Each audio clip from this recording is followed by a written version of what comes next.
Информационная служба Осетия ТВ. Главные темы выпуска. Инвестиционный климат становится привлекательнее. В Северной Осетии началось формирование дорожной карты, главные пункты которой будут направлены на развитие бизнеса. Православные нашей республики отметили один из самых главных праздников – Воскресение Христово. Торжественные богослужения состоялись во всех храмах Северной Осетии. Владикавказ принимает чемпионат страны по фехтованию. В течение недели 350 лучших спортсменов России будут бороться за чемпионство. Эти и другие темы далее подробно. На пути к созданию идеального инвестиционного климата в Северной Осетии начали формирование республиканской дорожной карты, главные пункты которой будут направлены на развитие бизнеса. С прошлого года в стране внедряют национальный рейтинг состояния инвестиционного климата. Это не то же самое, что рейтинг инвестпривлекательности, отмечает Алан Диамбеков. Здесь используется ряд других показателей, всего их около 50. Их делят на 4 направления: качество предоставления госуслуг, поддержка или давление на бизнес, наличие необходимой инфраструктуры и помощь малому предпринимательству. Большинство пунктов оценивается путем опроса бизнесменов. Именно поэтому составленный рейтинг можно считать в некотором смысле субъективным. Говорить то, что вот полностью работа и полностью положение нашего субъекта Северной Осетии в этом рейтинге зависит только от республиканских либо от федеральных властей, не приходится. В большей степени это зависит от настроения того самого предпринимательского сообщества, которое опросным методом и будут, результаты которых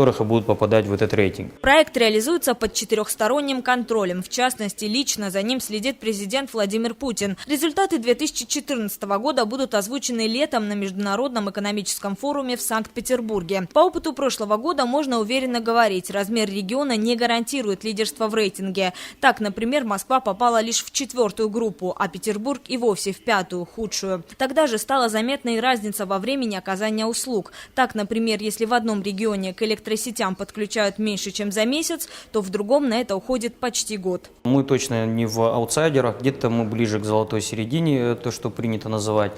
Прежде всего скажу, что, допустим, по таким важным показателям, как регистрация предприятий, то есть мы находимся ближе к лидерам, да, у нас нет особых проблем, в сроках регистрации предприятий. В таких показателях, допустим, как выдача каких-либо специализирующих лицензий, в том числе строительных, нам нужно стремиться к лучшим показателям субъектов. Все задержки в основном связаны с количеством бумажной волокиты. По словам специалистов, список необходимых документов надо максимально сокращать. Проработкой возможных вариантов и формированием дорожной карты займется профильная рабочая группа. Яна Гайгиева, Москочиев, Осетия ТВ.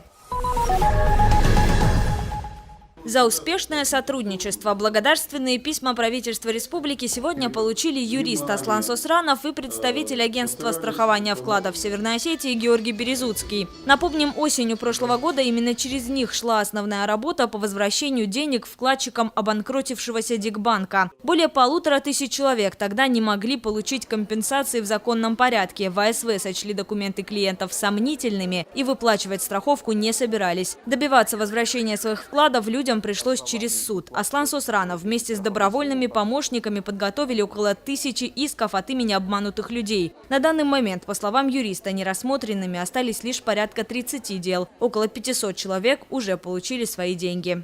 Поняв в том, что люди ни в чем не виноваты, не было поддельных документов, не было дутых вкладов, а было просто мошенничество со стороны владельцев, сотрудников банков,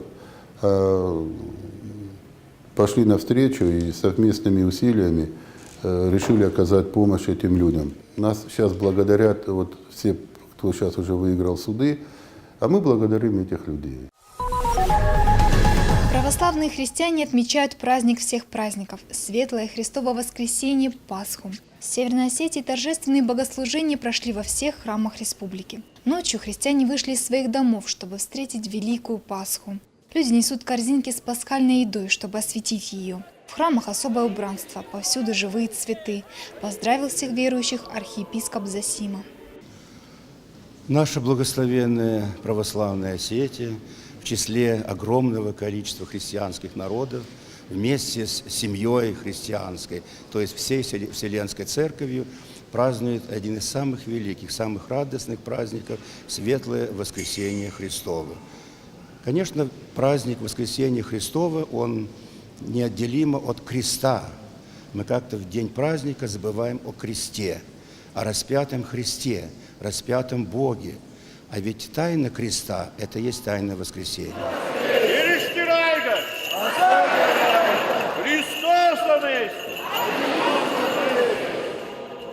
Служители церкви одеты в белое облачение. В православии этот цвет является символом божественного света. После белой одежды сменяют на красные. В полночь зазвонили колокола. Благая весть сошла с небес. Христос воскрес!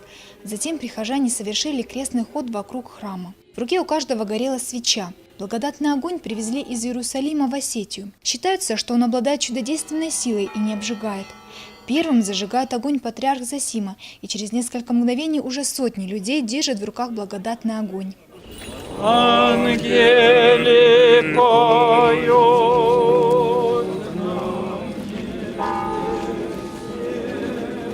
С большой надеждой пришла я сюда, чтобы все в жизни получилось хорошо. У моего сына, в моей семье, чтобы у всех было здоровье, счастье. Вот, с самыми хорошими намерениями я сюда пришла, чтобы у всех все было хорошо. Не было, войны, чтобы все жили в достатке.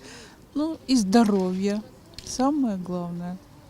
Часть праздничной службы прошла на остинском языке. В пасхальную ночь храм собрал сотни православных верующих. Всю первую неделю во всех церквах будут идти торжественные службы. И вновь будут звучать молитвы и звонить колокола. Здраса Багаева, Олег Рамонов, Осетия ТВ.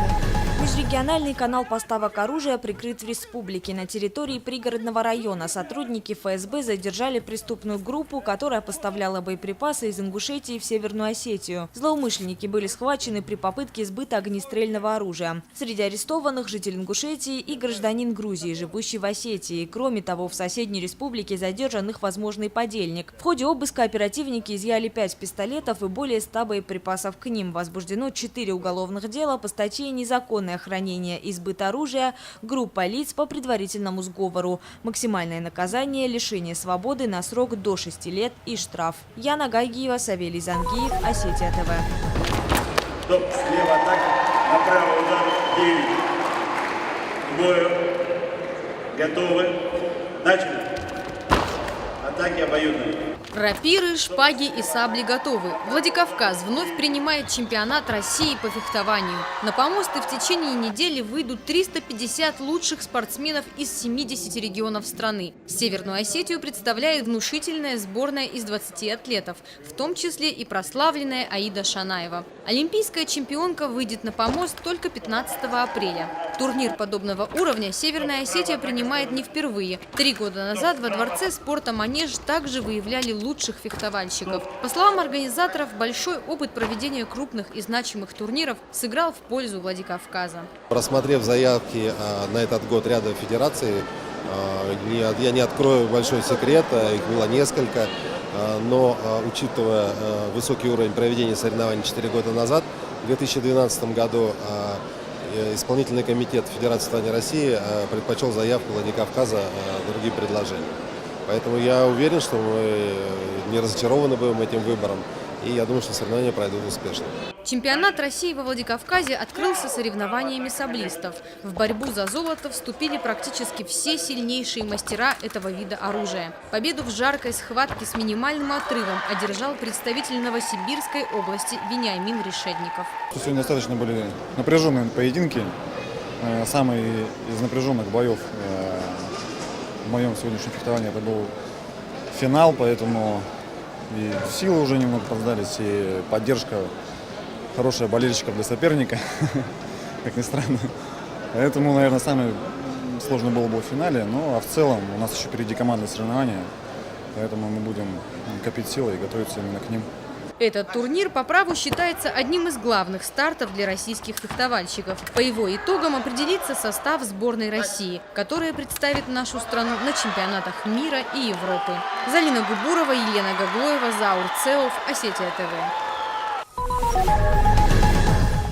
Жаркое лето, теплая зима и весенние снегопады не прекращают удивлять жителей Северной Осетии. Аномальная погода стала символом последних 2 лет. Причина всему – естественные колебания климата, утверждают синоптики. На деле же это самый неприятный и опасный период для людей, восприимчивых к переменам погоды. Очень часто с изменением погоды повышается или понижается артериальное давление. Что делать в этом случае, объяснили в кардиологическом центре клиники медакадемии.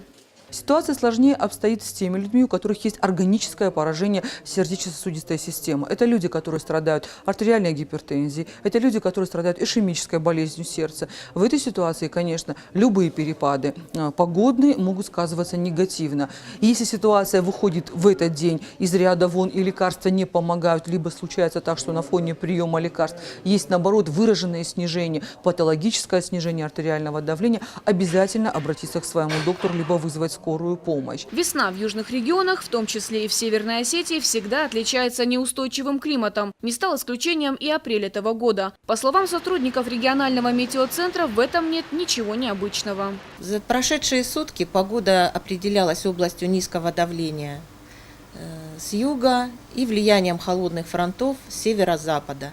Именно эти атмосферные фронты принесли к нам осадки в виде дождя, в горных и предгорных районах в виде мокрого снега. Это нельзя относить к редким явлениям, вот этот апрельский снег.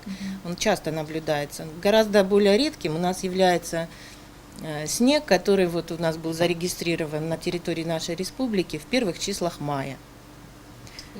Это очень, редкое было явление, но тем не менее оно было.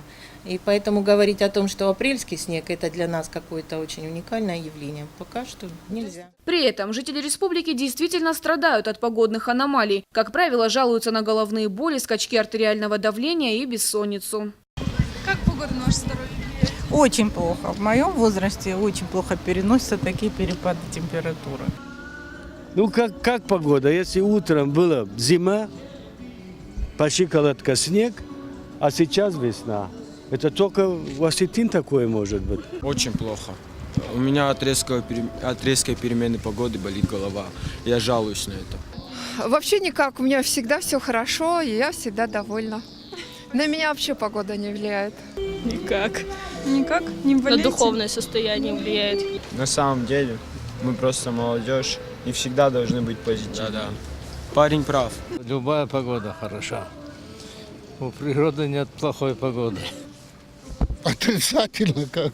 А на настроение? То снег, то дождь, так и настроение. То хорошее, то пасмурное.